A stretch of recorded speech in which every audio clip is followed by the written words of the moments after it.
Samantala, mahigpit naman na tinututukan ni Pangulong Aquino ang mga lugar na sinalanta ng Bagyong Lando. Ayon kay Presidential Communications Secretary Sunny Coloma, inatasan na rin ng Pangulo ang mga ahensya ng gobyerno na tiyakin ang pagkakaloob ng sapat na tulong sa mga apektado ng kalamidad.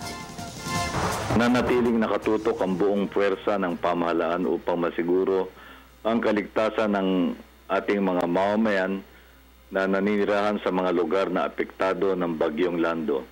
Alinsunod sa pinag-utos ni Pangulong Aquino, tuloy-tuloy ang pagkilos ng mga Local Disaster Risk Reduction and Management Councils.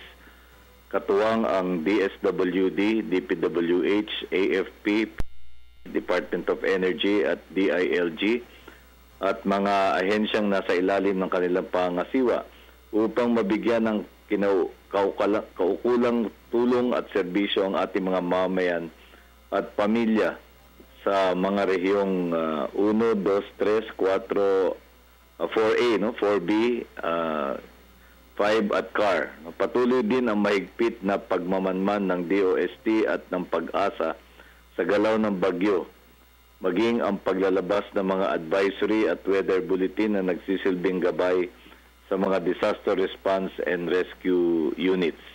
Sa huling ulat na ipinalabas ng NDRRMC, tumama sa lupa o naglandfall na si Lando sa Kasiguran, Aurora at nananatiling nakahimpil sa nasabing lugar ang bagyo.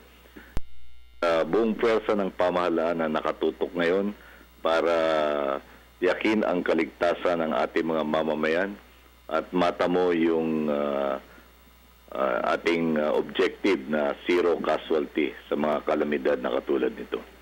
Nagmo-monitor po ang ating Pangulo at up to date naman po siya dahil sa periodic reporting ng NDRRMC.